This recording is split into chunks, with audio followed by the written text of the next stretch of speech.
My name is Alara, and the scent of smoke is a memory etched into my soul. It's not the comforting aroma of a hearth, but the acrid, choking ghost of a past that ended in searing pain and the shriek of tearing metal. It is the memory of my death. I died on a Tuesday. My half-sister, Serafina, in a fit of jealous, twisted rage, had grabbed me, her fingers like talons in my arm, and kicked over the canister. The world didn't go dark. It turned blinding white, then an agonizing orange. The last thing I knew was the sensation of coming apart. I blinked and the world reassembled. I was standing in my childhood bedroom, the silk of my bridesmaid's dress cool against my skin. The air was thick with the cloying sweetness of gardenias from the massive arrangements downstairs. Today was Serafina's wedding day. My heart hammered against my ribs, a frantic bird trapped in a cage of bone. It wasn't a dream. The phantom pain of disintegration was too vivid, too real. I had been blown apart, and yet here I was. I descended the grand staircase, a mask of calm over my roaring internal chaos. The manor was a whirlwind of activity, but I moved through it like a ghost. I needed to find Sarah, to see her face, to understand. I found her in the sun-drenched conservatory, being fussed over by a team of stylists. She was a vision in her custom-made, obscenely expensive gown, a creation of ivory silk and seed pearls that had been flown in from a different continent. But her eyes, when they met mine in the reflection of the vast gilt mirror, they were not the eyes of a nervous bride.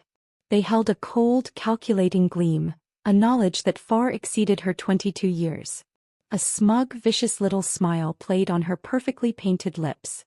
"Ilara," she cooed, her voice a saccharine mockery of sisterly affection. "Don't you look adequate?" The pieces clicked into place with a terrifying final certainty. She wasn't just preening. She was gloating. She had done it. She had slept with Cale, the brilliant, impoverished scholarship student our family had been sponsoring for years. She had thrown her future with the formidable Julian Thorne, a man of immense wealth and chilling reputation, to the winds. And she had done it knowingly. In our previous life she had rushed headlong into the arms of wealth, marrying Julian. I, moved by Cale's earnest promises and hard-working facade, had chosen him. It was the greatest mistake of my life. A life that ended in a ball of fire. Julian Thorne, behind his serious, refined exterior, was a monster. His basement wasn't a wine cellar. It was a dungeon. For 2 years I was his legal toy, chained, tortured, and broken. When his empire crumbled due to his own vices, he took his rage out on me before his creditors finally chased him down. The day Sarah ran into me, already the wife of the man who would eclipse all others, a man I found after my escape, she couldn't bear it. Her envy was a physical force that ended us both. And now she had been reborn with that knowledge. She had sabotaged her own wedding to force me into the gilded cage she had escaped. "Now it's my turn to be the billionaire's wife," she whispered, leaning close as if to adjust my necklace. Her breath was hot against my ear. "You go be that pervert's plaything." The confirmation was a cold splash of water. The rage that had defined the end of my first life was gone, burned away in the very fire she started. In its place was a chilling, focused clarity. He thought she was sending me to my doom. She didn't know the crucial, catastrophic flaw in her plan. Cale would never become a billionaire. He was a leech, a master manipulator who knew how to play the part of a promising young man, but his ambition was a hollow shell. Without me, without my family's full support and my own later interventions, he was nothing. The ceremony, of course, was a disaster. It was Julian Thorne himself who kicked open the bedroom door, his face a granite mask of fury. The gasps of the guests behind him were a symphony of scandal. I squeezed into the room and saw them. Sarah and Cale, naked and entangled on the rumpled sheets of the marital bed. The sight was less shocking than it was pathetic. My father's face turned the color of old brick. My stepmother, Livia, shrieked, a hand fluttering uselessly before covering her own eyes.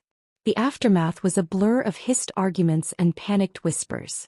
In his study, my father, his pride in tatters, looked at me with desperate eyes. "Ilara," he pleaded, "the car is here. The Thorne family, they insist. You have to wear the veil." Left with no choice, I allowed myself to be shepherded. As I was guided toward the waiting black luxury car, Sarah appeared, now in her bridesmaid dress, her face alight with triumphant malice. This time I'll be the one living in a palace, she hissed, her voice low and venomous. You go be that monster's toy. Just bite your lip and endure it. If you survive and escape in 2 years, I might even let Kale come find you. I didn't blame her. I almost pitied her. She had jumped into the pit and then handed me a map of the traps, thinking it was a sentence. She had no idea she'd just given me the keys to my own liberation. The wedding banquet at the Thorne estate was a somber, tense affair. Julian was a specter at the feast, his cold presence silencing any attempt at merriment. After the hollow formalities, he dismissed all the servants from the main villa. The enormous, opulent house fell into a profound silence, holding only the two of us. My heart hammered, but not from fear. Through the delicate lace of my veil I studied him. He was tall, broad-shouldered, with features carved from marble and eyes the color of a winter storm. He was every bit as intimidating as Sarah had described. But the disgust in his gaze was a weapon I knew how to parry. Why are you looking at me like that? His voice was low, cutting through the quiet. This is our wedding night, I reminded him, my own voice calm, steady. I don't love you. Nothing is going to happen. Not what you're imagining. You're not me, I replied, the ghost of a smile on my lips. How do you know what I'm imagining? He didn't answer. Instead, he turned and walked out of the lavish suite. Follow me. He led me down a dimly lit hallway lined with dark blood-red wallpaper, the floorboards of rich mahogany groaning under our feet. He was leading me to the basement. Sarah's words echoed in my mind. His basement is full of torture equipment. He walked with a deliberate, steady pace, but soon he began to glance back at me, his expression shifting from cold fury to faint confusion. You're not scared, he stated, a question lurking in the observation. The atmosphere was perfectly curated for terror. It was a stage set for a specific kind of play. And I was no longer an unwilling actress. I'm not afraid, I said. He looked momentarily taken aback, then his features hardened. Then don't cry later. I hate it when women cry. I hate it when men cry, I replied flatly. He pushed open the heavy basement door and flicked on the lights. The room was vast, easily 200 square meters, and it was, as promised, a gallery of exquisite deviance. There were St. Andrew's crosses, a luxurious, padded kennel, racks of tools and shelves of costumes. It was not the dungeon of a brute, but the collection of a connoisseur. Julian took a deep breath, a strange, almost eager light in his eyes as he shrugged off his suit jacket. He selected a length of black, supple leather rope and approached me. His movements were awkward, unpracticed. He grabbed my wrists, his grip firm but his technique clumsy. Something's wrong, he muttered to himself, frustration creasing his brow. This doesn't feel like when I practiced. He fumbled, the rope slipping. He was trying to recreate something he'd only read about, seen in pictures. He was a theoretician, not a practitioner. As he made to try again, a third messy loop that would have chafed horribly, I lost patience.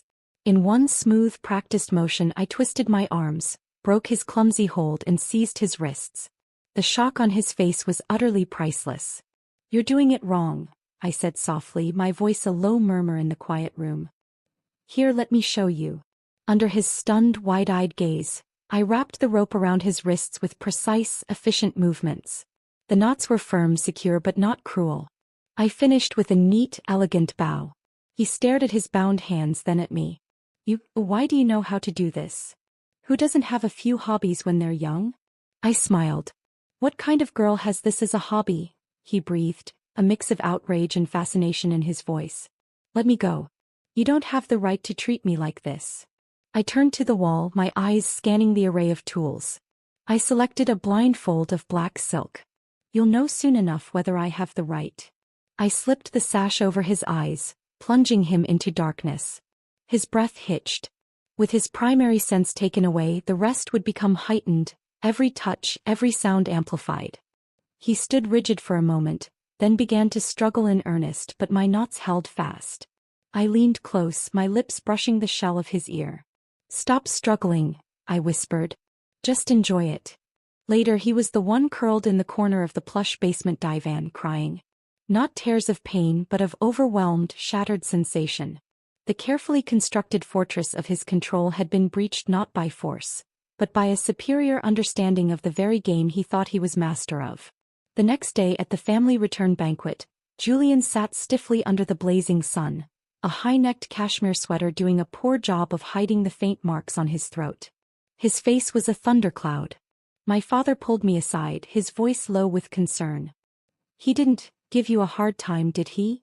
I was glowing, radiant with a power I hadn't felt in either of my lives. "Nope. We're great."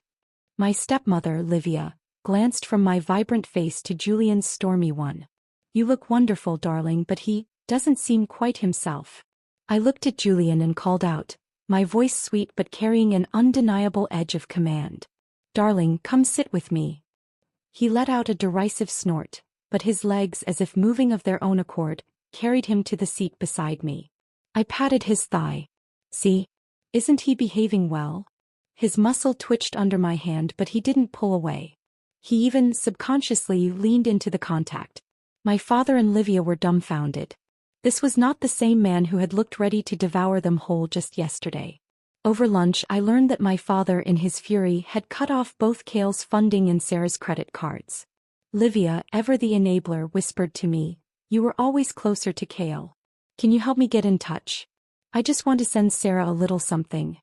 In my first life, my father had been taken in by Cale's act. I had been taken in by his promises. After our rushed, secret marriage, he took me to his remote hometown, confiscated my phone, and revealed his true nature. I was a servant, a prisoner, and a punching bag. It took me 2 months to escape, and the legal system offered little recourse for a legally married woman. He'd only gotten 2 years, and his hatred for me had festered. Sarah, the idiot, had settled his grudge for him when she blew us both up. Now, since she was so determined to tie her fate to his, I would respect her choice. "Sarah is not a child anymore," I told Livia gently. "If she needs money, she'll come home. If you send it to her behind father's back, she'll never learn her lesson. How could father ever forgive her then?" Livia nodded, seeing the logic. I then turned my persuasion on my father. I suggested he let me take a more active role in the company. He'd been through enough stress because of Sarah. He deserved a break, perhaps a long trip abroad to clear his head. Seeing that I seemed to have a remarkable handle on Julian Thorne, he agreed. The company would be in good hands, and worst case, Julian would be there to back me up. Reassured, he and Livia began planning an extended overseas trip. Before they left, I made sure to arrange for new private phone numbers for them both. That afternoon, I was summoned to the side villa to see Julian's grandmother, Eleanor. She was his only living family, a frail woman clinging to life. According to Sarah's timeline, she would be rejected by the hospital tonight, and her death would send Julian spiraling into the self-destructive void that would eventually consume him. I couldn't allow that. I had finally found a toy as fascinating as he was, and I wasn't about to let him break. The old woman lay on a state-of-the-art hospital bed, her complexion pale, her energy fading. But her medical report, which I discreetly reviewed, showed no immediately terminal condition. The care was exemplary. So why would she die? She held my hand, her grip surprisingly strong, and pressed a pair of exquisite jade bangles into my palm. "This was my daughter-in-law's," she whispered. "Before she passed, she asked me to give it to Julian's wife. I've finally fulfilled that wish. Now that he has you, I can rest easy." And I understood. The cleansing Sarah mentioned wasn't some mystical ritual. It was Julian marrying to fulfill his grandmother's final wish. Once that wish was met, she had lost her will to live. She was ready to die. "Grandmother, don't say that," I said softly. "There are still so many beautiful things in this world to see." She gave a faint, weary smile. "I'm old, child. What haven't I seen?" Seeing her peaceful resignation, I knew I had to be drastic. Later that evening, when Julian returned from work, he was alarmed by the sound of loud, pulsing music coming from the side villa. He rushed over, only to stop dead in the doorway. His grandmother, propped up in her wheelchair, was surrounded by 8 incredibly handsome male dancers of various styles, all moving to the rhythm. The heart monitor beside her was beeping in sync with the bass line. The team of doctors standing by looked utterly scandalized. And Julian's grandmother? She was blushing furiously, but her eyes held a spark I hadn't seen before. Julian turned to me, his face a mask of fury. "Ilara, have you lost your mind?" But before he could erupt, I dragged him out of the room. "I don't care what you do to me," he seethed, "but not to my grandmother. Get those Those performers out of here." The butler and servants stood frozen. I slapped Julian sharp and clean across the face. "Calm down and listen to me." "You dare hit me?" he roared. "I dared a lot more last night," I reminded him softly. "You seem to appreciate it." His ears turned red. His temper, so vast and intimidating moments before, evaporated into flustered silence. The butler suddenly became fascinated with a tree in the courtyard. "My word, is the ironwood blooming?" he exclaimed, shepherding the wide-eyed staff away to admire the non-existent flowers. I pulled Julian closer. "Your grandmother told me her mission is complete and she doesn't want to live anymore." The panic in his eyes was immediate and raw. "What?" "She thinks no one needs her now that you're married." I talked to her. "I think I've given her a new reason to stick around." "By hiring a pack of male strippers?" he hissed, mortified. "The method is irrelevant," I said. "The result is what matters. She's your only family. Even if I have to be utterly shameless and take all the blame, I will do whatever it takes to keep her alive." He gave me a long, complicated look, a tumult of emotions warring in his stormy eyes. "Touched by your filial piety," he muttered finally, his voice gruff. "Then let me express my gratitude properly tonight." His ears flushed an even deeper red, betraying him completely. That night the head doctor called. "Mr. Thorne, the madam fell asleep naturally without sedatives. She slept soundly but..." He hesitated. "When I was taking her blood pressure she slipped some money into my hand and asked me to press a little harder. I took the phone. Just a minor side effect. Consider it a tip." As I ended the call I looked at Julian. His hands were bound and suspended above him, his body a beautiful, trembling canvas in the low light of our room. He was kneeling, his eyes glazed with a mixture of resistance and utter rapture. Covering his eyes last time had been a mistake. Those stormy, tear-filled eyes were made for crying. "You say this is your first time," I murmured, tracing a line down his chest. "So why do you know so much?" He blushed deeply. "Just like you," he deflected, his voice strained. "I read a lot. Never had a chance to try it." I tugged gently on his bonds. "This isn't the work of someone who's only read about it." "I swear," he insisted, his breath catching. "I've never done anything like this, in this life."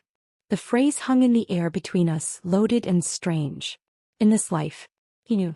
Or he suspected. It didn't matter. The game was afoot and the rules had been irrevocably changed. I smiled down at him. "Well then, Julian.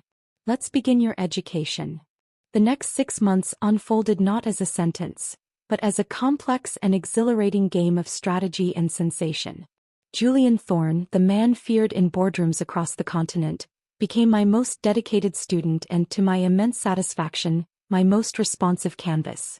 The coldness in his eyes had thawed, replaced by a burning, focused intensity that was reserved solely for the world we built behind closed doors. My father and Livia departed for their extended trip, blissfully unaware of the true power dynamics in the Thorne mansion. With them gone, I turned my attention to the family company Vance Innovations.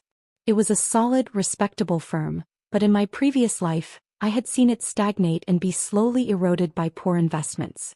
Now, with the clarity of hindsight and a ruthlessness born of 2 lifetimes, I began to make changes. I streamlined departments, divested from sentimental but failing projects, and invested heavily in emerging technologies I knew were poised for explosive growth. The board, initially skeptical of the boss's daughter, was swiftly silenced by a series of staggering quarterly profits. Julian watched my corporate takeover with a sort of bewildered admiration. He'd expected a victim, a pawn. He'd found a queen. One afternoon, about 6 months after the wedding, I was lounging by the estate's shimmering artificial lake, a butler grilling seafood for my lunch and a maid pouring chilled white wine. The winter sun was weak but welcome. It was then my phone buzzed with a video call. The name on the screen was unfamiliar, a number I'd long since deleted but whose digits were etched into my memory from a lifetime of desperation. Serafina. I answered. Her face, pixelated and strained, filled the screen. She was clearly testing the waters, having been blocked by our parents. She didn't expect me to pick up. Her jaw went slack as she took in my surroundings. The luxurious lakeside setting, my designer leisure wear, the unobtrusive service. "Alara," she stammered. Why aren't you locked in Julian's basement? I gave her a sweet, condescending smile. Why would my husband lock me up when he adores me? Adores you? Impossible. Her voice sharpened, verging on the hysterical edge I remembered so well. He doesn't have a heart. I begged him in our last life and he still chained me up like a dog. He can't love you. He won't. Even if he didn't blame you for the wedding fiasco, he'd blame you for that old hag's death. You should be eating from a bowl on the floor. Just then Julian's grandmother, Eleanor, leaned into the frame, her complexion rosy and her eyes bright. What's this? Which old hag died? Since the night of the dancers, Grandma Eleanor had embraced life with a vengeance. Her health had improved dramatically.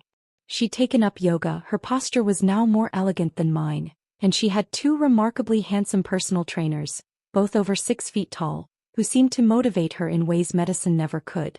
Julian, seeing the life return to her eyes, had grudgingly accepted their presence.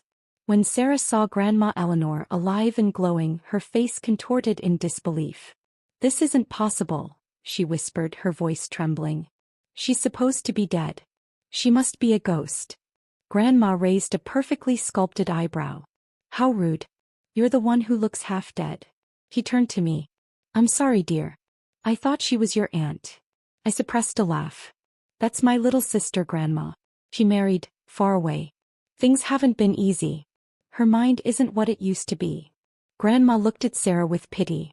"Oh, you poor thing." She then waved a dismissive hand. "Well, I'll leave you to it. My assistants are waiting to take me for a spin in the new convertible." She wheeled herself away with a surprising burst of speed. I turned back to Sarah, whose face was a thundercloud of confusion and rage. "She's not dead." Then Julian, he didn't fall apart. He didn't gamble everything away. "Not only is he intact," I said smoothly, "he's recently become the public face of a national anti-gambling campaign." Sarah's face crumpled. "But that's not how it went for me at all. None of this happened in my version." "Alara, weren't you the one who became the billionaire's wife last time? Weren't you living like this? Why didn't you tell me?" Her voice was a whine, the sound of a spoiled child whose script had been torn up. I looked her up and down through the screen. She was filthy. Her hair was lank and greasy, her skin was sallow and dotted with bruises, and she wore a faded, shapeless dress. Her eyes darted around nervously. 6 months and she was still trapped in that village. The realization dawned on me, she wasn't a prisoner. She was a willing participant in her own delusion, still clinging to the fantasy that Kale was her ticket to wealth. So I fed the delusion. "Oh, Kale treated me like a queen in the last life," I said, my voice dripping with false nostalgia. "His mother too. They never made me lift a finger. And Kale didn't use my father's money. We built his empire together from the ground up. That's why when he became successful he cherished me. He was so afraid of losing me." The effect was instantaneous and devastating. Sarah looked completely shattered. "Why?" she wailed. "Why are they so different with me? I've been good to them. I'm exhausted, Alara. I can't do this anymore. Please just help me get in touch with Dad. Tell him to send money." "Dad and Livia are traveling abroad," I said with a sympathetic sigh. "They changed their numbers. I can't reach them either." "They went abroad? Without me?" The injustice of it all ignited her fury. "I'm suffering here and they're off vacationing? Well, what did you expect?" I chided gently. "The stress you caused Father. He needed to get away before you gave him a heart attack. Honestly, even I have to keep my distance from you for my own peace of mind." This was a lie, of course. I was the one funding their endless, luxurious cruise, ensuring they stayed happily out of the way. The truth was, under my management, Vance Innovations had increased its valuation tenfold. A few $100,000 for my parents' trip was a rounding error. Livia, initially worried about Sarah, had been so thoroughly seduced by the life of leisure that she'd all but forgotten her daughter. Now, with all other avenues closed, Sarah pinned her hopes on me. "Then you send me money," she demanded, the old entitlement surging back. "Start with 5 million. I let out a light, tinkling laugh. "Sis, don't be absurd. You know what Julian is like. I may live like a billionaire's wife, but I don't actually control any money. The company and the assets are managed by his people. My personal accounts have been frozen for ages." I glanced over at Julian, who was reading reports by the fireplace. He looked up and shot me a glare of pure indignation. His cards were the ones gathering dust. Sarah clearly didn't believe me, but she wasn't leaving empty-handed. The jewelry you're wearing looks expensive. Mail it to me. I'll pawn it myself. When I didn't immediately agree, her tone turned wheedling. Don't be stingy. Just because Julian is playing nice now doesn't mean it will last. Once he gets bored and shows his true colors, you'll be trapped. When Cale becomes the richest man, it will be because of me, and I'll make sure he comes to save you. She was still painting her pretty little picture. It was almost sad. Just then I saw Julian wave a hand off camera, a silent cue. I played along. Darling. I called out sweetly. He walked into the frame, his presence instantly commanding even through a tiny screen. The moment Sarah saw him, she let out a terrified shriek and fumbled the phone. The screen went black, but the audio stayed on. I'm sorry, she babbled, her voice trembling with primal fear. I didn't mean to contact anyone. Please don't lock me up again. Julian, a masterful actor when motivated, delivered his line with chilling perfection. If I ever catch you making outside calls again, he said, his voice a low, menacing rumble, you will never see the light of day. Once the call was over, he pulled me into his arms, his earlier indignation gone, replaced by a warm possessiveness. Troublesome relatives? He murmured into my hair. Just a minor nuisance, I replied, leaning into his embrace. His lips brushed my ear. Let me help you unwind tonight. His voice was a husky promise. I pretended to consider it. I suppose. But don't get used to it. He beamed, a genuine unguarded smile that transformed his entire face, and immediately went off to, I presumed, plan the evening's activities. As I bent to retrieve my phone, I heard Sarah's voice, a bitter snarl from the speaker she hadn't disconnected. So much for the high life. It's all a sham.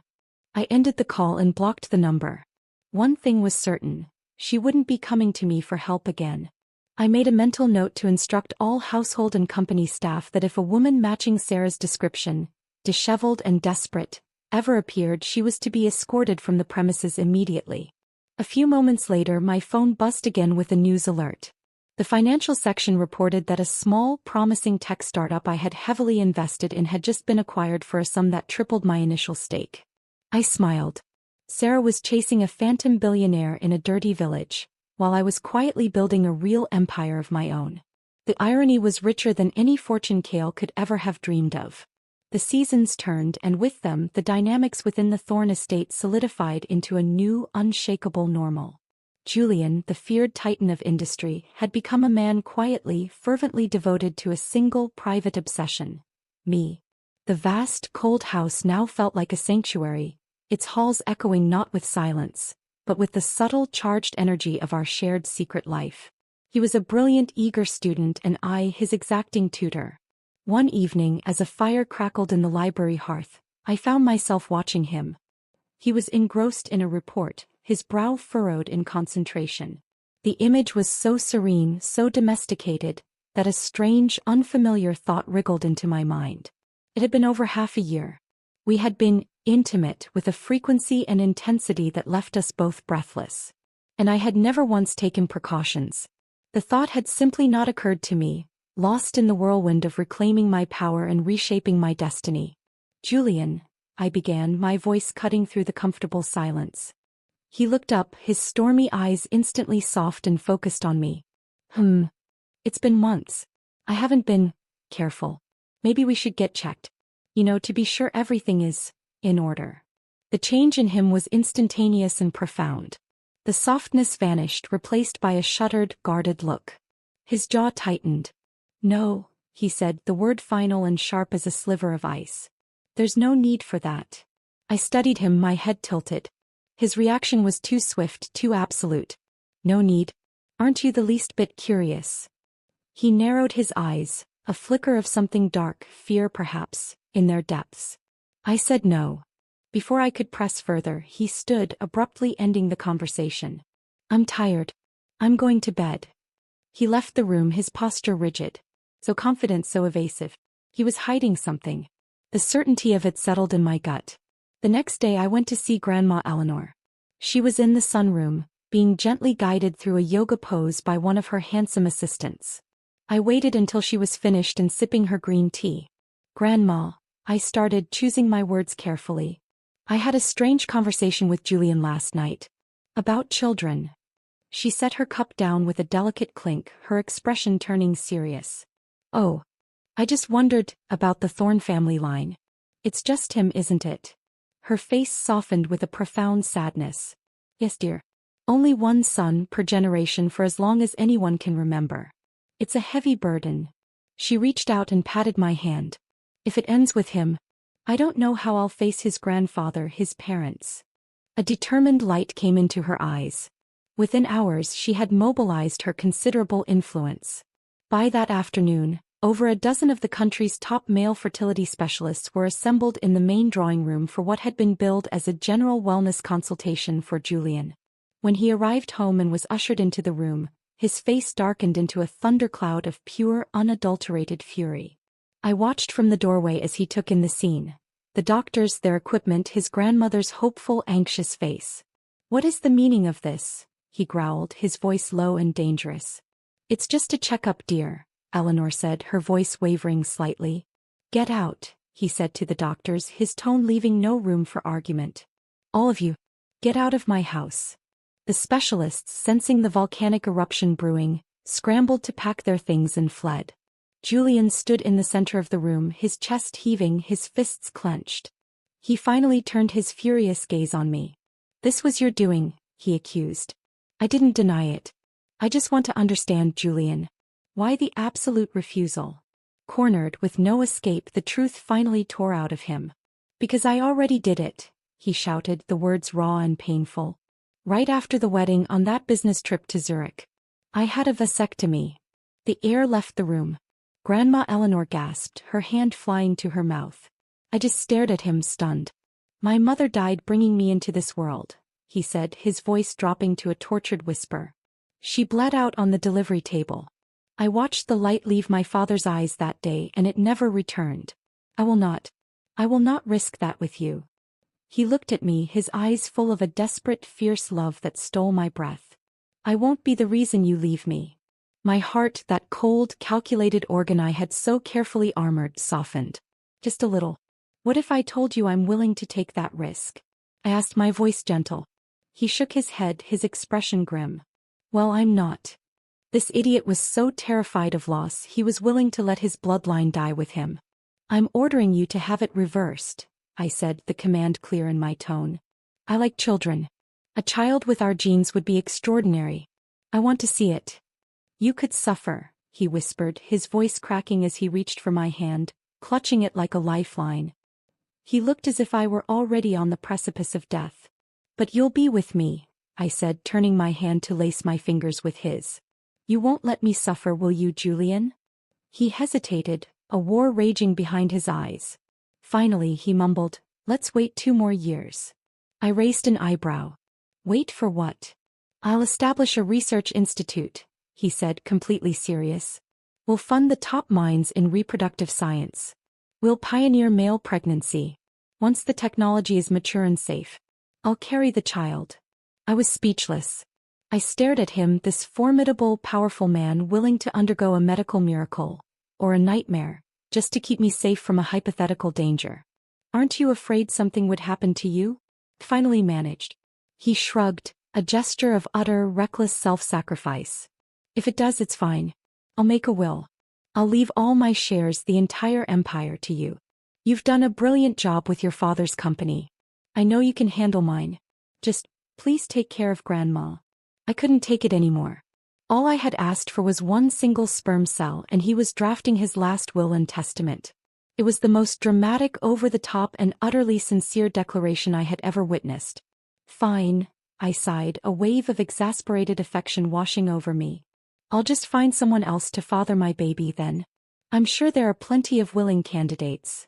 His eyes instantly flashed from despair to a possessive, crimson rage. "How dare you?" he snarled, pulling me tightly against him. "I've given you my heart, my soul, my entire being. And now you speak of finding another." The subject was closed, but the battle lines had been drawn. And I had no intention of losing. Another 6 months slipped by. My corporate conquests continued, the Vance and Thorn empires slowly, inexorably intertwining under my guidance. The news of our success was a constant, low hum in the background of our lives. It was this hum, I was sure, that finally drove Serafina to her most desperate act yet. I was being chauffeured home from a late meeting when a ragged figure hurled itself in front of the car. My driver slammed on the brakes. Instinct, a primal fear left over from my first death, seized me. I recoiled, my hand flying to the door handle, ready to flee, terrified she had a canister of gas hidden in her tattered clothes. But it wasn't Sarah who opened my door. It was Cale. He looked older, harder. The scholarly charm had been sandblasted away by a year of manual labor and bitterness. But his eyes held the same manipulative gleam as he reached in, took my hand, and pulled me from the car with a show of gentleness that made my skin crawl. "Ilara," he said, his voice dripping with a feigned, deep emotion. "I know everything now. I understand. I won't make the same mistakes again." My instincts screamed. I instinctively wrapped my arms around my stomach. A protective gesture I didn't even realize I was making until I saw his eyes drop to the slight, firm curve there. His expression transformed from false tenderness to ugly shock. He turned and slapped Sarah so hard she stumbled back against the car. "You said he was impotent," he roared. "Then whose child is she carrying?" Sarah stammered, clutching her cheek. "That's not possible. In the last life he never touched me.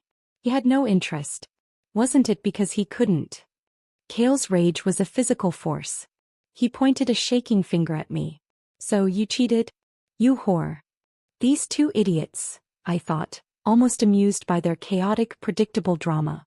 "I didn't cheat," I said, my voice calm and clear, cutting through their hysteria. "This baby is Julian's. I don't know why he never touched you, but our relationship is very healthy." I decided to switch tactics to play on their greed and their fear. The Thorn family has only one heir per generation.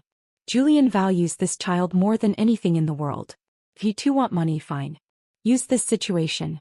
But if anything happens to me or this baby and Julian is provoked, you will be less than dust. Sarah froze, her hand dropping. But Cale slapped her again. "Don't you dare lay a finger on her," he barked. He turned back to me, his face a mask of syrupy concern. "Don't worry, Ilara. No matter whose child you're carrying, I'll protect you." Sarah let out a bitter, disgusted laugh. "Cut the act. You think he'll choose you over her? Tie her up. We'll bring her back and ransom her." I looked at Cale, letting a flicker of feigned vulnerability show in my eyes. You still care about me?" "Of course," he said without a moment's hesitation. "The one I love has always been you." Sarah's jaw dropped. "What am I?" she shrieked. "You said you loved me."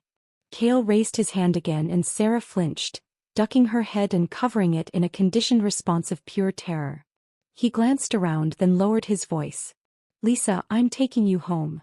As he spoke, he deftly plucked both my phone and my purse from my grasp and tossed them into the gutter. Then he leaned into the car and disabled the GPS. He gently but firmly guided me into the passenger seat of his own beat-up sedan. I didn't resist. I let him. As he drove us away from the city lights back toward the rural prison he called home, I felt a strange sense of calm. What they didn't know was that the simple pearl stud in my ear was a panic button and a tracking beacon. A single press would bring Julian down upon them like the wrath of God. But I didn't press it. Not yet. Since these two relics of my past were so determined to drag me back into it, I would go willingly. It was time once and for all to settle our accounts. The drive to Cale's village was a journey back in time, a descent into a world of grime and grim futility. The air grew thick with the smell of damp earth and manure, a stark contrast to the citrus and sandalwood scent of the Thorn estate. Cale tried to maintain his charade of concerned protector, his hand occasionally patting my knee in a gesture that made my skin crawl. "We'll get through this, Ilara," he murmured. "Once we have the money from Thorn, we can start over. Just you and me." I said nothing, just watched the bleak landscape roll by. He truly believed his own delusion, that he was the hero of this story, rescuing me from a monster only to claim his rightful prize. When we arrived, the shack was exactly as I remembered from my first life. Cramped, dark, and reeking of hopelessness. Cale's mother, Martha, was waiting on the rickety porch, her face a permanent scowl of discontent. When her eyes landed on my pronounced baby bump, they widened in shock, then narrowed into slits of pure venom. She didn't say a word to me. Instead, she rounded on Sarah and smacked her hard across the face. "You useless girl. You said my son was lacking. But she's pregnant with Thorne's brat. That means you're the broken one. If I'd known, I never would have let him dirty himself with you." So Martha knew about the reincarnation too. The entire sordid plot was out in the open in this filthy little hovel. Sarah, with a shred of her old fire, snapped back, "You old hag. Why are you hitting me? I helped your son kidnap her. Once we get the money, I'll be the billionaire's wife." Martha actually cackled. "Then I'll be the billionaire's mother." But Cale wasn't joining in their shared fantasy. He led me past them back to the same tiny airless room I had been imprisoned in before. The memories assaulted me, the fear, the hunger, the despair. A wave of nausea, both physical and emotional, hit me hard. I doubled over, retching. Without a word, Cale handed me a chipped bucket. He even patted my back with a disturbing mimicry of gentleness. "Ilara," he said, his voice low and earnest. "I regret everything. If Sarah hadn't thrown herself at me that day, we would never have been separated." I held back the bile and the contempt. "It's too late for regrets." "No, it's not," he insisted, his grip tightening on my shoulder. "Just tell me, how did I become a billionaire? What was the key?" The question was so pathetic it was almost laughable. Emily had truly filled his head with nonsense. I decided to give him a version of the truth, tailored to feed his ego. "You're capable, Cale. Otherwise, my father never would have sponsored you. You only succeeded because you inherited my father's company, with my help." I let the implication hang in the air. I was the key. A slow, satisfied smile spread across his face. "So, it really was because of you." I played my part, letting my voice tremble slightly. "Sarah ruined everything for us. She stole our future. I can't be with you anymore. Not now. And Julian, he's taken over everything." Cale's gaze turned cold and calculating as he glanced out the grimy window. Sarah was standing there, trying to eavesdrop, unaware her reflection was perfectly visible in the glass. I was fanning the flames and he was all too ready to burn. "It's not too late," he said, his voice dropping to a conspiratorial whisper. That night I was shaken awake. It was Sarah, her face pale and frantic in the moonlight filtering through the single dirty pane. "We have to leave. Now," she hissed, her breath coming in quick, panicked puffs. "Leave? Where to?" I asked, feigning drowsiness. "Cale and his mother. They're not going to wait for a ransom." Her eyes were wide with genuine terror. "They're planning to cut the baby out of you. We have to run." She had already stolen the keys to the beat-up sedan. As she frantically turned the ignition, the engine sputtering to life, the front door of the shack flew open. Cale and Martha stormed out into the yard. "You little traitor. Trying to run?" Martha shrieked. Cale marched straight to the driver's side, yanked the door open and dragged Sarah out by her hair. Then he rushed to my side of the car, his expression shifting to one of contrived concern. "Ilara, don't go anywhere. Stay with me." "I wasn't trying to run," I said, my voice calm and clear in the tense night air. "Sarah told me you wanted to cut my baby out. You wouldn't hurt me, would you, Cale?" "Of course not," he said, his voice firm. "You're my lucky star." Then he turned and the mask of the protector vanished, replaced by the face of the abuser. He began beating Sarah with a methodical, sickening cruelty. "You tried to run? Fine. But how dare you try to take her from me? You're pure evil." Sarah screamed, curling into a ball on the ground. "And what about you?" she cried, her voice breaking. "I stayed by your side for a year. I worked until my hands bled, earned money for you to waste. I kidnapped my own sister for you. And now you want to sell me off to your crippled uncle in the mountains? To be his billionaire's wife? Keep dreaming. I killed him once, I can kill him again." Martha screamed, "You dare blame my son? He could have been a king if not for you, you jinx. Ever since he married you, he's accomplished nothing. But once he marries Ilara, he'll finally reach the top." Cale stood over Sarah, his chest heaving. "As long as I'm here, no one is going to touch a single hair on Ilara's head. If you try to kill her, I'll kill you first." The three of them erupted into a chaotic, vicious brawl. After a year of hard labor, Sarah had a feral strength. She slapped Martha so hard 2 of the old woman's teeth flew out, but she was still no physical match for Cale. He grabbed her by the throat and slammed her against the side of the car. "Alara, help me." Sarah gasped, her eyes bulging. But I had heard enough.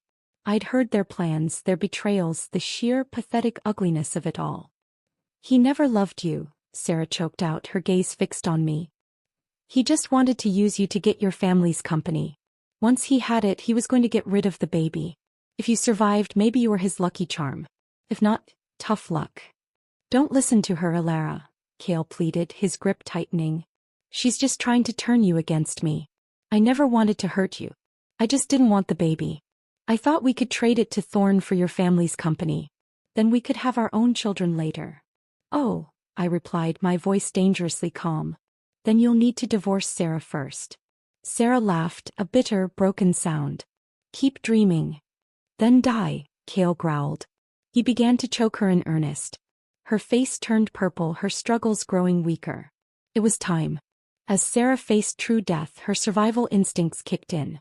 She went wild, her fingers clawing at his face, her nails digging deep. With a shriek of agony, Cale stumbled back, clutching his face. Blood streamed from between his fingers. "I can't see, Mom. I'm blind," he screamed. Martha panicked. She ran into the house and came back out wielding a heavy rusted kitchen knife. "You dare hurt my son. I'll kill you, you filth."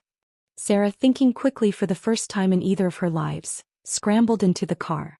As Martha lunged in after her, Sarah slipped out the other side and slammed the door shut, locking it. Martha, who had never been in a car, had no idea how to work the manual locks. She began pounding on the window, her curses muffled by the glass. Sarah didn't flinch. She walked calmly to the other side, shoved the blinded, wailing Cale into the back seat, and then produced the car's cigarette lighter. She flicked it, the coil glowing orange in the darkness. She looked at me, and for a split second our eyes met. There was no sisterhood there, only a shared, terrible history. Then she tossed the glowing lighter straight into the fuel tank. Boom. The explosion was deafening, a fireball of orange and yellow that lit up the night sky, consuming the car and the two people trapped inside. The heat washed over my face, a grotesque echo of my first death. Sarah stood watching, her body silhouetted against the inferno. She burst into hysterical, unhinged laughter. "Dead. They're dead. Finally, let's see who dares lay a finger on me now." She turned to me, her smile twisted and triumphant. "Now it's your turn. Once you help me get 100 million out of Julian, I'll send you off to be with your beloved Cale. Then I'll flee abroad and live the good life. Men are useless. In the end, you can only rely on yourself. You're realizing that now?" I asked, my voice flat. "A bit late, don't you think?" The distant wail of a police siren cut through the night. Sarah's expression morphed from triumph to panic. "When did you call the cops?" she snarled. "While you three were brawling," I said calmly. "Oh, and one more thing. Cale never had what it takes to become rich. I was the one who became the billionaire. He only got 2 years in prison because I turned him in for what he did to me. So, thank you, little sister, for helping me take care of my unfinished business this time around." The revelation was the final, unbearable straw. Rage, disbelief, and the shattering of her last delusion contorted her features. With a primal scream, she lunged at me, her hands outstretched like claws. "I'm going to kill you." Bang. The sound was sharp, precise. A sniper's round. Sarah crumpled to the ground just feet from me, a dark bloom spreading across her chest. Before I could even process it, the thunderous beat of helicopter rotors filled the air, whipping the dust and smoke into a frenzy. The side door slid open and there was Julian. He didn't wait for the craft to land. He rappelled down, hitting the ground and rushing toward me, his face a mask of frantic fear. He pulled me into a crushing embrace, his body trembling. "Are you okay?" he demanded, his voice raw. I smiled against his chest, the chaos and the sirens fading into a distant hum. "Your son is fine." He pulled back, his hands cradling my face, his stormy eyes blazing with a terrifying, beautiful intensity. "I was asking about you, you heartless woman." I stood on my toes and kissed the corner of his mouth, a promise and a reassurance. "Don't worry. No one will ever hurt me again." The aftermath of the fire and the shooting was a controlled, clinical operation. Julian's security team materialized from the shadows, coordinating seamlessly with the arriving police. I gave a brief, clear statement. I had been kidnapped by my unstable sister and her abusive husband. A struggle had ensued, leading to the tragic accident and my sister's mental break, which ended when security intervened to protect me. My status, Julian's influence, and the obvious truth of my pregnancy made the story unquestionable. We were whisked away in the helicopter before the local news crews could even set up their cameras. Back at the Thorne estate, a different kind of storm awaited. Grandma Eleanor took one look at my disheveled state and my pronounced bump and descended into a flurry of maternal fury and concern, ordering a full medical evaluation and berating Julian for not having a larger security detail. Julian endured it silently, his hand never leaving the small of my back, his presence a solid, unyielding wall between me and the world. But in the quiet of our bedroom the wall crumbled. The fear he had held at bay crashed down on him. He was frantic, his hands trembling as he helped me out of my soiled clothes, his eyes scanning every inch of my skin for injuries. "I felt the tracker go offline," he said, his voice husky. "For 12 minutes, Alara. 12 minutes I had no signal." I thought. He couldn't finish the sentence, just buried his face in my neck, his arms wrapping around me so tightly I could barely breathe. "I'm here," I whispered, stroking his hair. "I'm perfectly fine. And I handled it." "You shouldn't have had to," he growled against my skin, the words laced with a self-loathing that surprised me. "I should have obliterated that pathetic worm the moment I learned of his existence in this life. I was too lenient, thinking him beneath my notice."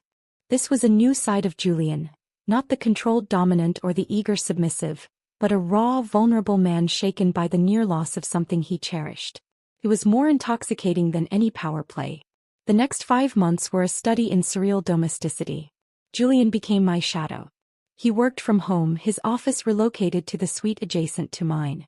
He attended every doctor's appointment, his large frame looking comically out of place in the pastel-colored waiting rooms, his expression one of intense, grave concentration as the obstetrician discussed fetal development. He read every parenting book he could find, his brow furrowed as if studying a complex corporate merger. The day I went into labor he was a model of terrifying efficiency, getting me to the private hospital wing with a speed that defied physics. But once the medical team took over, his composure shattered. He paced the corridor outside the operating room. I had opted for a scheduled C-section, a decision he had supported with palpable relief, a storm cloud of anxiety. The nurses later told me with barely suppressed giggles that he fainted. Not once but 3 times. The sound of my first groan of discomfort through the door was enough to send the great Julian Thorne to his knees. When it was over and our son, a robust, loud baby with a shock of dark hair and Julian's stormy eyes, was placed in my arms, I felt a profound, weary triumph. I was up and walking a few hours later, feeling sore but fiercely alive. Julian, however, had to be half carried into the room by a stoic-faced butler and a snickering security guard. His face was ashen, his hands shaking as he reached for our son. He looked from the baby's face to mine, his own a canvas of overwhelming emotion. He leaned down, his forehead touching mine. "This," he whispered, his voice cracking, "is the only child my wife will ever have. It is the final heir of the Thorne line. Anyone who dares suggest she go through this again will answer to me personally." Grandma Eleanor, cradling her great-grandson with tears of joy streaming down her face, sighed with a mixture of exasperation and affection. "They're all like this. No wonder we only have one son per generation. We named him Alexander." With the chaos of the past finally silenced and the promise of the future sleeping peacefully in a bassinet beside our bed, a deep, settled peace took root within me. I had rewritten my fate, reclaimed my power, and built a life on my own terms. The ghosts of Serafina and Kale were nothing more than ashes on the wind. One afternoon, as I was nursing Alexander in the sunroom, Julian entered. He'd been quieter than usual for days, thoughtful. He sat beside me, watching us with that unervingly focused gaze. "I've been thinking," he began, his voice tentative, "about what you said. About a sibling for Alexander." I looked at him, surprised. "I thought you'd declared my childbearing years officially over." "They are," he said firmly. Then he took a deep breath. "But you were right. A child with our genes. The potential is extraordinary. And I've had the procedure reversed." I stared at him, utterly speechless. The man who had undergone secret surgery to avoid this very risk, who had fainted at the mere idea of my discomfort, had willingly walked back into that vulnerability. For me. When? Finally managed. A few weeks ago. While you were preoccupied. He gestured to the baby. The recovery was insignificant. I knew that was a lie. I could see the lingering discomfort in the careful way he still sat. This was his sacrifice, his way of meeting me in the middle, of conquering his own deepest fear for a future we would build together. I reached out and took his hand, lacing our fingers together. I didn't thank him. Gratitude would have diminished the magnitude of his act. Instead, I brought his knuckles to my lips and kissed them, a silent promise. Good, I said softly. A small, genuine smile touched his lips. It was the smile of a man who had faced his abyss and stepped back from the edge, not alone but hand in hand. Later, as we stood together looking down at our sleeping son, the setting sun painting the room in hues of gold and orange, I knew this was not an ending, nor was it a simple happy beginning. It was an equilibrium. The scales of our strange, powerful love were balanced. The ruthless billionaire and the reborn avenger had forged a partnership that was unbreakable. The world outside still saw Julian Thorne, the cold, formidable titan. They saw Elara Vance Thorne, the elegant, shrewd wife. They would see Alexander, the sole heir to a vast empire. They didn't see the truth. They didn't see the man who would rewrite the laws of nature to please his wife, or the woman who had torn apart the fabric of her own destiny to claim this life. They didn't see the beautiful, terrifying, and perfectly balanced power we wielded behind closed doors. I had wanted safety, then revenge, then power. I had gained all three. And in the quiet, sun-drenched stillness, with my son in his crib and my husband's hand in mine, I understood that the greatest victory was not in the domination, but in the surrender, the mutual, chosen, and absolute surrender to a love that was as fierce and unyielding as we were. No more second chances. This life was enough. It was everything. Peace, I discovered, was not a passive state but an active creation. It was a structure we built together, Julian and I, with the same meticulous care we applied to our business empires. The first year of Alexander's life was a study in this new, deliberate tranquility. The shrill cries of the past were replaced by the demanding yet pure cries of our son. The scent of smoke was forever banished by the soft, powdery smell of his skin. Julian was a revelation as a father. The man who commanded boardrooms with a glacial stare would spend hours on the floor of the nursery, patiently building block towers for Alexander to gleefully demolish. The obsession he had once directed solely at me was now lovingly split, his devotion to our son a fierce, protective flame. He still managed my security with paranoid intensity, but the threat now felt distant, theoretical. The world, it seemed, had finally left us to our happiness. It was during this period of calm that I turned my attention to a project of my own, separate from the corporate machinations of Vance Thorne. I established the Phoenix Foundation, a nonprofit aimed at providing resources and safe houses for victims of domestic abuse and coercive control. I poured a significant portion of my personal wealth into it, drawing on the knowledge of my first life with Kale to shape its programs. I didn't put my name on it publicly. The work was its own reward, a quiet atonement and a weapon against the kind of darkness that had once consumed me. Julian, of course, knew. He found the initial proposal on my desk one evening. He read it in silence, his expression unreadable. When he looked up, his eyes held a deep, unsettling understanding. "This is because of him. The scholarship student," he stated, not asked. "Yes," I admitted, bracing for some sign of jealousy or disapproval. He simply nodded, a grim finality in the gesture. "Good. Let his memory be useful for something, then." He transferred a staggering sum to the foundation's account the next day without another word. It was his way of saying he understood that the scars of my past were part of the landscape of my soul, and he would not ask me to hide them. Our physical life together evolved. The frantic, exploratory energy of our first year matured into a deeper, more intuitive connection. The ropes and tools in the basement were still used, but now it was a language we were both fluent in, a dance of push and pull that always ended in a profound and mutual surrender. He was no longer just my student, he was my equal, my counterpart. He could anticipate my desires and I his limits. It was a harmony more satisfying than any victory. The storm, when it came, was not from the past, but from the future we had so carefully built. It began with a cough. A small rattling sound from Alexander's nursery that had the night nurse calling us at 3 a.m. It was just a cold, the pediatrician assured us. But it didn't go away. It deepened, turning into a worrying rattle in his tiny chest. Within days, our serene home was once again a hub of medical activity. Alexander was listless, his fever spiking despite the strongest medications his small body could tolerate. Julian transformed. The doting father vanished, replaced by the corporate titan facing a hostile takeover. He assembled a team of the world's leading pediatric specialists in our home, his voice a low, relentless drumbeat of demand for answers, for action. But medicine, unlike business, does not always bow to willpower. The diagnosis, when it came, was a sucker punch to our perfect world. A rare, aggressive form of childhood leukemia. The oncologist used words like protocols and survival rates, but all I heard was a roaring in my ears. I looked at Julian and saw the same abject terror I felt reflected in his eyes, magnified 1,000 times. This was the loss he had spent his entire life trying to prevent. He became a ghost.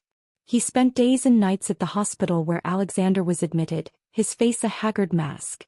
He dismissed the teams of doctors, accusing them of incompetence. He poured billions into experimental research, trying to buy a cure that didn't exist. The dynamic between us shifted. My strength, which had always been the anchor in our relationship, seemed to falter in the face of this biological betrayal. Julian's, conversely, hardened into a desperate, brittle shell. One night, in the sterile quiet of Alexander's hospital room, the beeping of the monitors a morbid soundtrack, he broke. Our son was sleeping fitfully, pale and fragile amid the tubes and wires. "I told you," Julian whispered, his voice ragged. He wasn't looking at me but at Alexander. "I told you this would happen. This is the price. This is the universe collecting its debt for my happiness." I moved to him, placing a hand on his arm. "Juliano, this is not your fault. It's an illness. We will fight it." He shook my hand off, a gesture so uncharacteristically violent it stunned me. "Fight it? What? Money? It's not working. Don't you see? The thorn line is cursed. It ends with suffering. My mother, and now, my son." His breath hitched. "I should never have reversed the procedure. I should never have given you false hope." The words were a lash. "False hope? He is our son, Julian. He is not a mistake.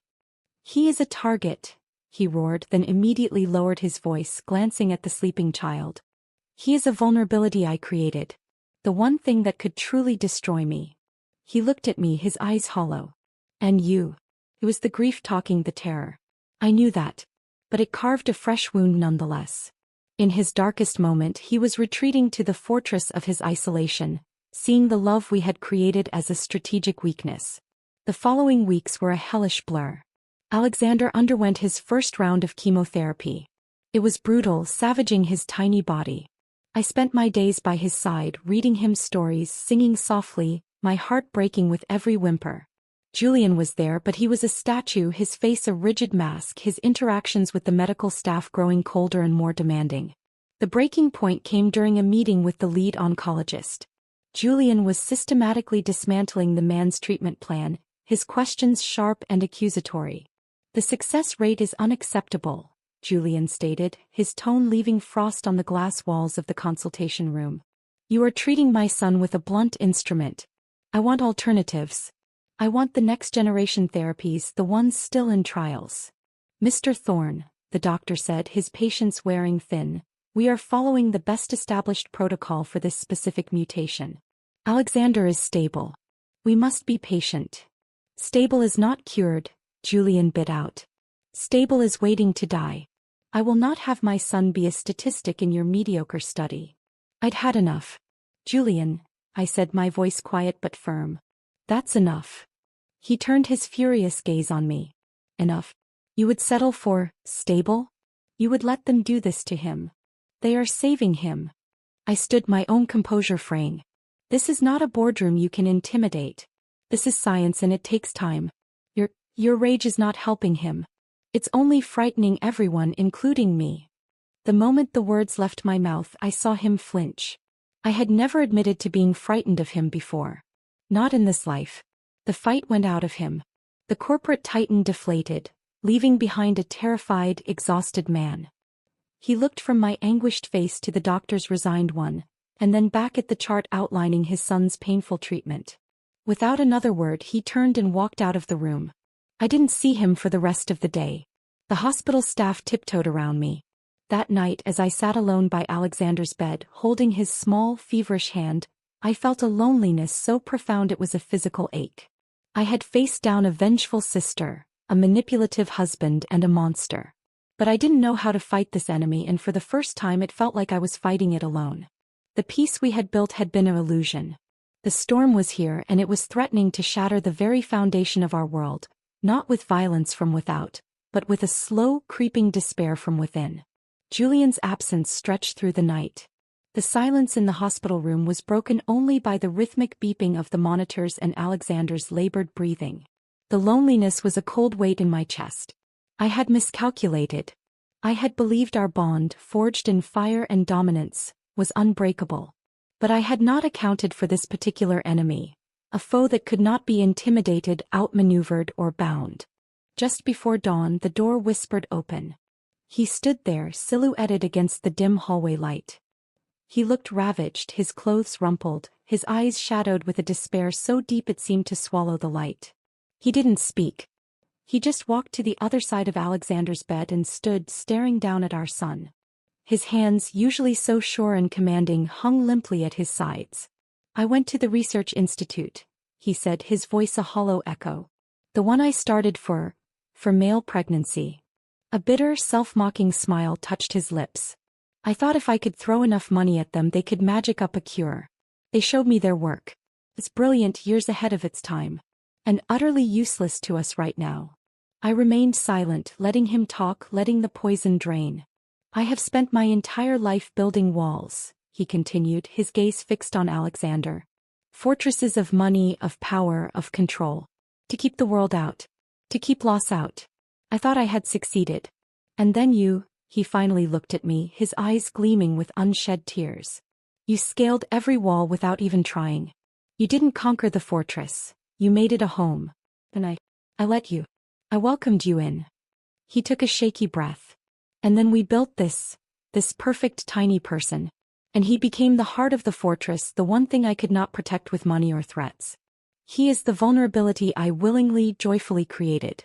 And now that he is under siege, my first instinct is to rage at the walls that failed. To rage at you for making me care this much." His confession hung in the sterile air. It was the raw, unvarnished truth. He wasn't angry at the doctors, not really. He was terrified of the love that made him so exquisitely vulnerable. "You think I'm not scared?" I asked, my own voice thick. "You think I don't lie awake at night, terrified that I will have to live in a world where he doesn't exist? That I won't be enough to keep you from shattering if we lose him?" He flinched as if struck. "But rage is a luxury we cannot afford, Julian," I said, standing and moving around the bed to stand before him. "Alexander doesn't need a CEO. He doesn't need a dominant or a strategist. He needs his father. He needs your strength to be quiet and present and steadfast. Not a weapon but a shield." I reached out and took his face in my hands, forcing him to look at me. "You told me once you wouldn't let me suffer. Well, I am suffering. And so are you. So stop building new walls between us. The fortress is already breached. The only thing left to protect is each other." The dam broke. A single, silent tear traced a path through the stubble on his cheek.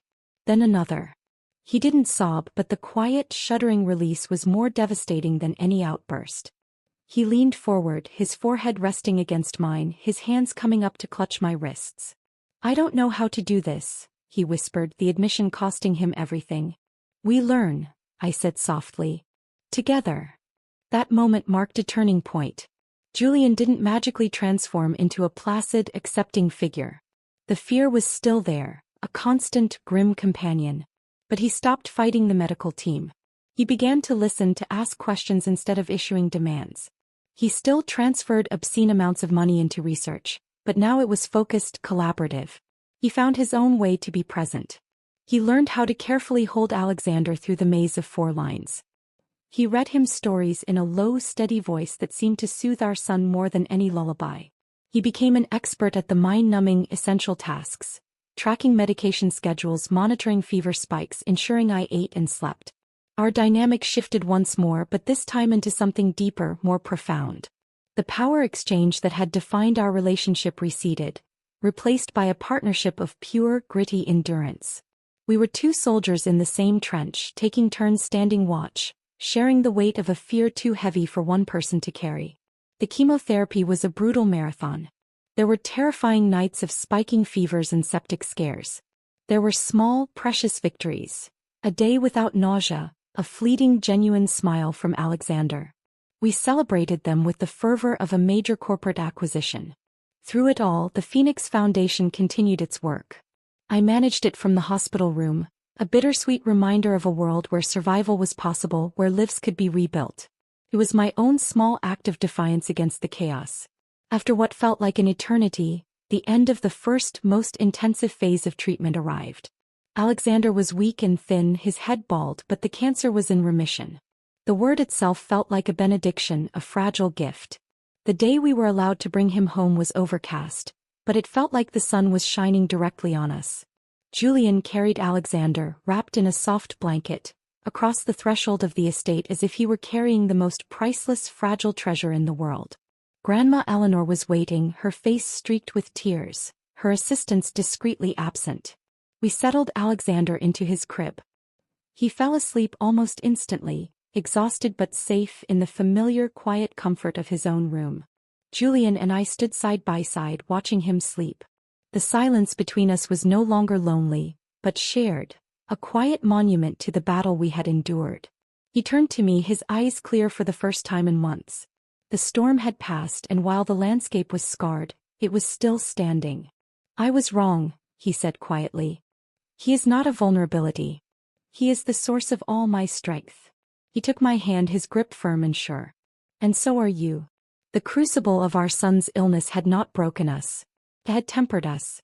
It had burned away the last vestiges of the people we used to be, the ruthless billionaire and the vengeful, and forged us into something new, a family. The balance of power was irrelevant now. We were simply one. The years that followed Alexander's recovery were not a return to what was before, but an evolution into something richer, more deeply rooted. The memory of his illness was a permanent landmark in our lives, a somber reminder of our fragility that paradoxically made us stronger. We no longer took a single day of laughter, a single night of peaceful sleep for granted. Julian kept his promise. He did not retreat back into the cold fortress of his isolation. Instead, he channeled the same ferocious intensity he once reserved for business and for me into being a father. He was present in a way his own father never could be. He coached Alexander's little league team, his towering, intimidating figure patiently teaching a group of 7-year-olds how to hold a bat. He attended every school play, his face so often a mask of impenetrable calm, beaming with unvarnished pride. Our son grew into a thoughtful, observant child with my calculating eyes and Julian's quiet intensity. He was resilient, the shadow of his early battle lending a depth to his character that was unusual in one so young. He understood on some instinctive level the unique fabric of his family. He never questioned the fact that his father, who could silence a room with a glance, would kneel without a word to tie his son's shoelaces. The power dynamics of our marriage settled into a comfortable, deeply understood rhythm. The basement was still our sanctuary, a private world where we could shed the skins of CEO and chairman, of mother and father, and simply be Alara and Julian. But the play was different now. It was less about conquest and more about communion, a reaffirmation of the absolute trust that had been tested in fire and sickness and had held firm. It was the language we used to say, "I am yours and you are mine," and that is the one unshakable truth in this universe. When Alexander was 10, I found myself pregnant again. This time there was no fear, only a quiet, profound joy. Julian's reaction was not one of terror but of awed reverence. He attended every appointment, his hand holding mine, his questions for the obstetrician thoughtful and calm. The man who had fainted was gone, replaced by a steady, unwavering pillar of support. The birth of our daughter, Isabel, was a peaceful, scheduled event. Julian was by my side throughout, his gaze fixed on mine, a silent conversation passing between us. When they placed her in my arms, a tiny, perfect creature with a dusting of fair hair and a determined little mouth, I looked at Julian and saw a peace in his eyes I had never seen before. The ghost of his mother had finally been laid to rest. The thorn line continues, Grandma Eleanor whispered, tears of joy streaming down her face as she held her great-granddaughter. And it is stronger than ever. With Isabel's birth, a chapter truly closed.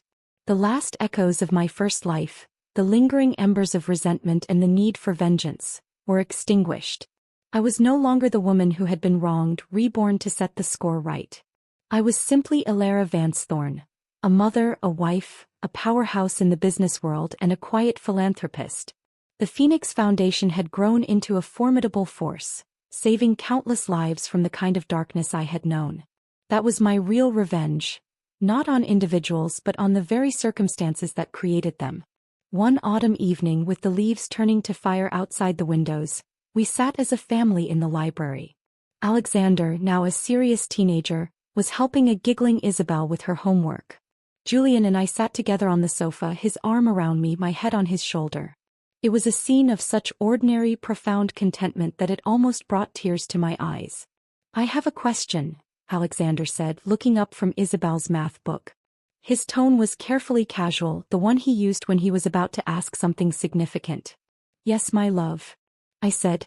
He looked between Julian and me. "I've always wondered, how did the two of you know? I mean, it wasn't an arranged marriage, not really. But it wasn't exactly a normal courtship either." Julian and I exchanged a glance. A universe of understanding passed between us in that single look. The memory of a blown-apart past, a wedding day fiasco, a basement, a sickness, a love that had been tested in every conceivable way. Julian answered first, his voice a soft rumble. "I knew," he said, his eyes on me, "the moment she showed me she wasn't afraid. The moment she refused to be my victim and decided instead to be my equal." I smiled, reaching up to touch his cheek. "And I knew," I added, looking at our son, "when I realized that his strength wasn't in his power to command, but in his courage to surrender." Alexander considered this, his young brow furrowed as he processed the paradox. Isabel, too young to understand the depth of it, simply giggled. "Daddy's silly." Julian laughed, a rich, genuine sound that filled the room.